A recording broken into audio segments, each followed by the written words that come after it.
എന്തിനാ നിന്നെ ജോലിന്ന് പറഞ്ഞു വിട്ടത്? എനിക്കൊന്നും അറിയില്ല സുമേ. വൈകുന്നേരം മാനേജർ വിളിച്ച് ഈ ലെറ്റർ തന്നിട്ട് പറഞ്ഞു, നാളെ മുതൽ ജോലിക്ക് വരണ്ടെന്ന്.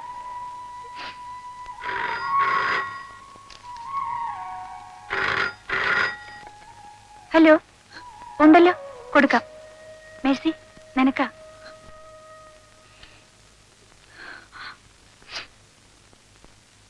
ഹലോ. സന്തോഷം കൊണ്ട് ചിരിക്കുന്നതല്ല കേട്ടോ. വിവരം അറിഞ്ഞപ്പോ സത്യത്തിൽ എനിക്ക് വിഷമം തോന്നി. എന്റെ കരുനാക്കിന് ഒരു രക്തസാക്ഷി കൂടി. ഐ എം സോറി കേട്ടോ. പുതിയൊരു ജർമ്മൻ ക്യാമറയും സൂം ലെൻസും ഇന്ന് വൈകിട്ട് ഞാൻ വാങ്ങി. ഐശ്വര്യമുള്ള ആരുടെയെങ്കിലും പടമെടുത്ത് വേണം അത് ഉദ്ഘാടനം ചെയ്യാൻ. മേഴ്സി എന്താ ഒന്നും മിണ്ടാത്തത്?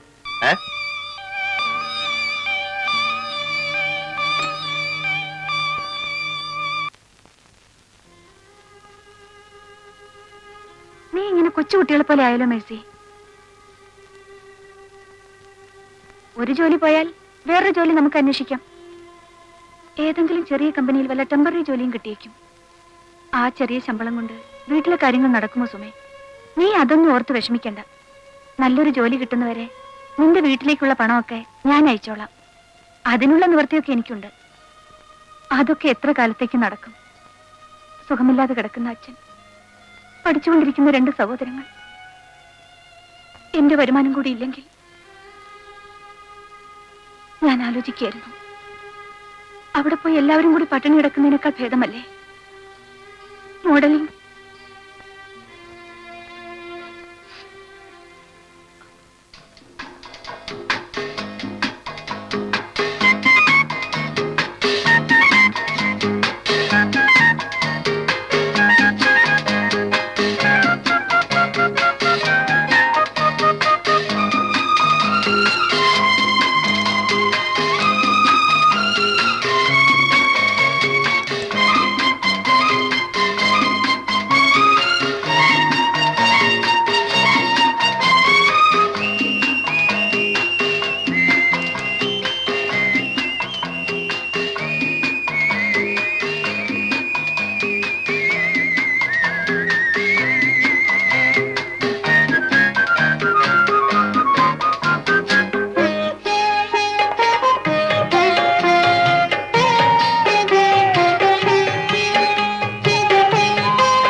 മിസ്റ്റർ വർമ്മ, നിങ്ങൾ വളരെ സൂക്ഷിക്കണം.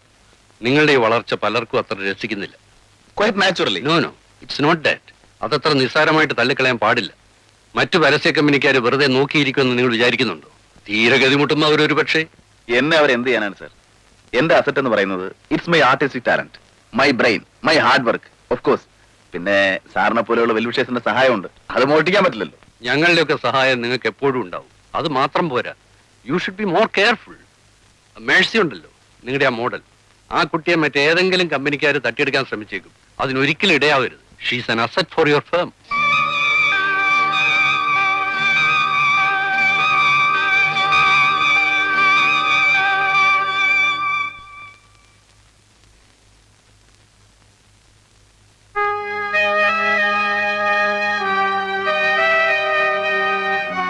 She's an asset for your firm.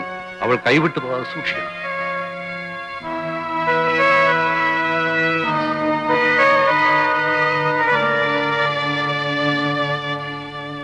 മുഖവരില്ലാതെ പറയണമെന്നുണ്ടായിരുന്നു. പക്ഷേ മേഴ്സിയുടെ മറുപടിയെ കുറിച്ച് ആലോചിക്കുമ്പോൾ എന്തോ ഭയം തോന്നുന്നു.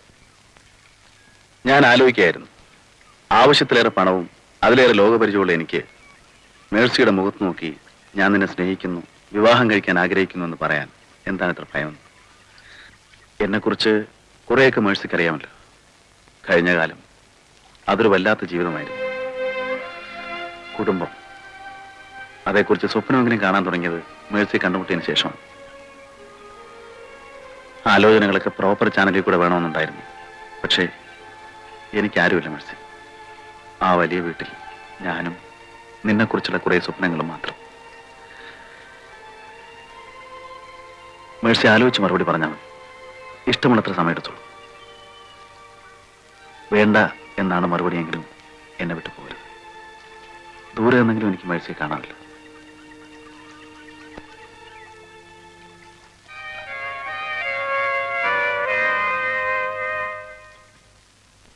മേഴ്സി തീരെ പ്രതീക്ഷിക്കാത്ത രീതിയിലായിരുന്നു രവിവർമ്മയുടെ സമീപനം. പരസ്യ ചിത്രങ്ങളിൽ പോസ് ചെയ്ത തനിക്ക് ഇനി നല്ലൊരു വിവാഹ ജീവിതം പ്രതീക്ഷിക്കാനാവില്ലെന്ന് മേഴ്സിക്ക് അറിയാമായിരുന്നു. രവിവർമ്മ ധനികനാണ്. സ്നേഹമുള്ളൊരു ഹൃദയവും അയാളിൽ ഉണ്ടായിക്കൂടുന്നില്ലല്ലോ. താൻ ഈ വിവാഹത്തിന് സമ്മതിച്ചാൽ പാവങ്ങളായ തന്റെ വീട്ടുകാരെങ്കിലും അതുകൊണ്ട് രക്ഷപ്പെടും.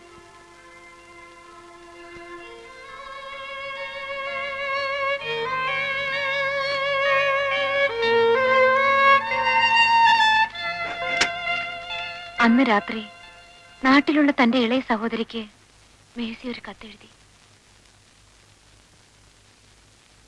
പ്രിയപ്പെട്ട അനുജത്തിക്ക്, ചേച്ചിക്ക് ഉടനെ നിന്നെ ഒന്ന് കാണണം. ഒരു പ്രധാനപ്പെട്ട കാര്യം സംസാരിക്കാനാണ്. ഈ വരുന്ന ബുധനാഴ്ച രാവിലെ 10 മണിക്ക് നമ്മുടെ ഇടവക പള്ളിയിൽ ഞാൻ വരും. നീ അവിടെ വരണം. വീട്ടിൽ ആരും അറിയരുത്. സ്നേഹപൂർവ്വം, മേഴ്സി.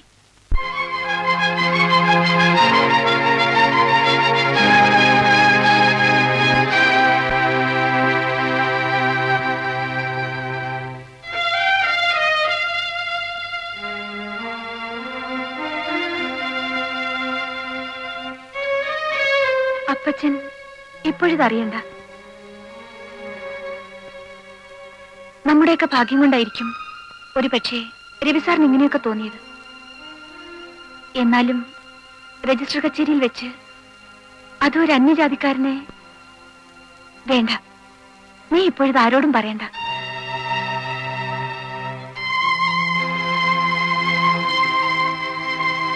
എന്തിനാ ഇത്? നാളെ രാവിലെ 10:30 മണിക്ക് രജിസ്റ്റർ കച്ചേരിയിൽ വെച്ചാണ് എന്റെ വിവാഹം. ആ സമയത്ത് നീ ഇവിടെ വന്ന് ചേച്ചിയുടെ പേരിൽ കുർബാന നടത്തണം. പ്രാർത്ഥിക്കുകയും വേണം. ഞാൻ പോട്ടെ. ശരി.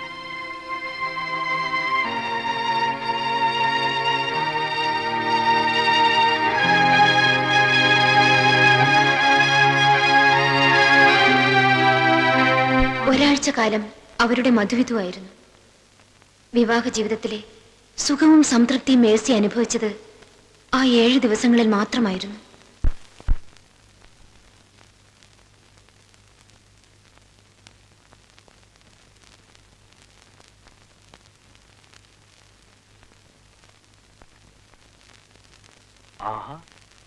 ബ്യൂട്ടിഫുൾ. എന്താണ് മേഴ്സിക്ക് ഈ ഡ്രസ് തന്നെ ഇടാൻ തോന്നിയത്? ഒന്നുമില്ല, വെറുതെ. നോ, ഇതിനാണ് ബ്രെയിൻ വേവ്, ഹൃദയങ്ങൾ തമ്മിലുള്ള ഐക്യം എന്നൊക്കെ പറയുന്നു. ഇതുപോലെ ശാലീന സുന്ദരിയായ ഒരു നാടൻ പെൺകിടാവിന്റെ ലേഔട്ട് കുറെ ദിവസങ്ങളായിട്ട് എന്റെ മനസ്സിൽ കിടന്ന് ഇങ്ങനെ കറങ്ങുന്നു. Slight change. ഈ ബ്ലൗസ് വേണ്ട. അയ്യോ, പേടിക്കണ്ട. പണ്ട് കാളിദാസന്റെ ശകുന്തള ധരിച്ചതുപോലെ വൽക്കലം മാറിലണിഞ്ഞ് ഞൊറിഞ്ഞുടുത്ത മരവുരിക്ക് മുട്ടുകാലിന് അല്പം മുകളിൽ വരെ മാത്രം ഇറക്കം, മുടിയിൽ താമരപ്പൂവ്, കയ്യിൽ ലിയോൺ സോപ്പ്. രാവിലെ വെറുതെ ഞാൻ പോകുന്നു. വേഗം റെഡിയായിക്കോ. ആ ഫോട്ടോഗ്രാഫ്സ് എടുക്കണം. വൈകിട്ടെങ്കിലും ആ ഡിസൈൻസ് തീർത്ത് കൊടുക്കണ്ട. കല്യാണവും ഹണിമൂണും ഒക്കെ പ്രമാണിച്ച് ഇത്രയും കാലം ആ സോപ്പ് മിക്കാർ ക്ഷമിച്ചു. ഇന്നെങ്കിലും തീർത്ത് കൊടുക്കേണ്ടതാ. അവര് നമ്മുടെ സ്ഥിരം പാർട്ടിയാ.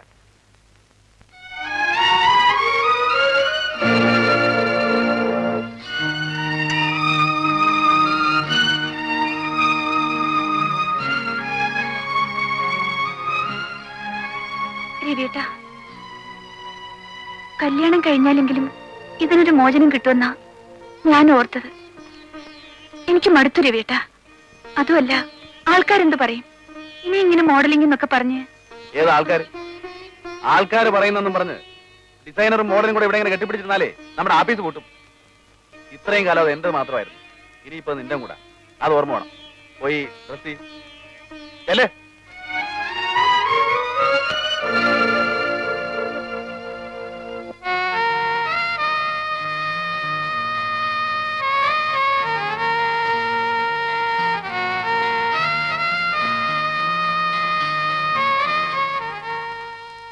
ഇതാണ് ലിയോൺ സോപ്പിന്റെ പുതിയ റഫ് ഡിസൈൻ. മിസ്സസ് വർമ്മ അല്പം സെക്സി ആകേണ്ടി വരുമല്ലോ. ക്യാപ്ഷൻ ഇവിടെ അധികം നീളമുള്ളത് വേണ്ട. A brief and will do. പിന്നെ മേഴ്സിയുടെ പടം അല്പം സെക്സി ആയതുകൊണ്ട് ആരും ക്യാപ്ഷൻ വായിക്കാൻ മെനക്കെടുകയില്ല. Are you happy with it? Of course. ഇതുപോലെയുള്ള 3-4 ഇൻസേർഷൻസ് ഉടനെ കൊടുത്തില്ലെങ്കിൽ സെയിൽസ് ഒന്ന് ഡിമ്മാവും. കാരണം സോപ്പിന്റെ വിലയുടെ ഒന്ന് കൂടിയല്ലോ. അതൊന്ന് കോമ്പൻസേറ്റ് ചെയ്യണമെങ്കിൽ.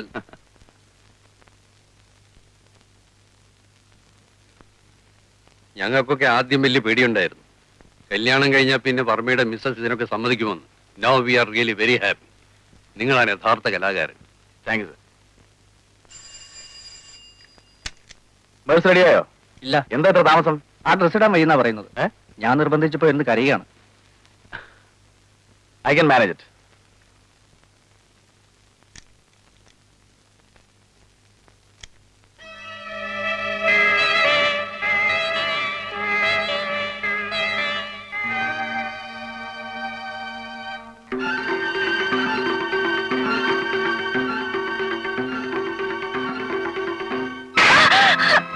എന്ന് തുടങ്ങി നിനക്ക് സദാചാര ബോധം? ഞാൻ ഈ കഴുത്തി താലി കെട്ടിയ അന്ന് മുതൽ അല്ലേ? എങ്കിൽ ആ താലി കെട്ടി ഞാനാണ് പറയുന്നത്. എനിക്കില്ലാത്ത സദാചാര ബോധം എന്റെ ഭാര്യയ്ക്കും വേണ്ട.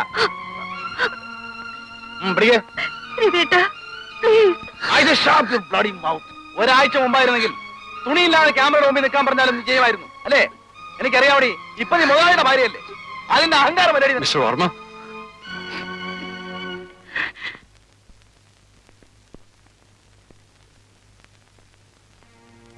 You don't worry, sir. I'll manage it. വേണ്ട മിസ്റ്റർ വർമ്മ.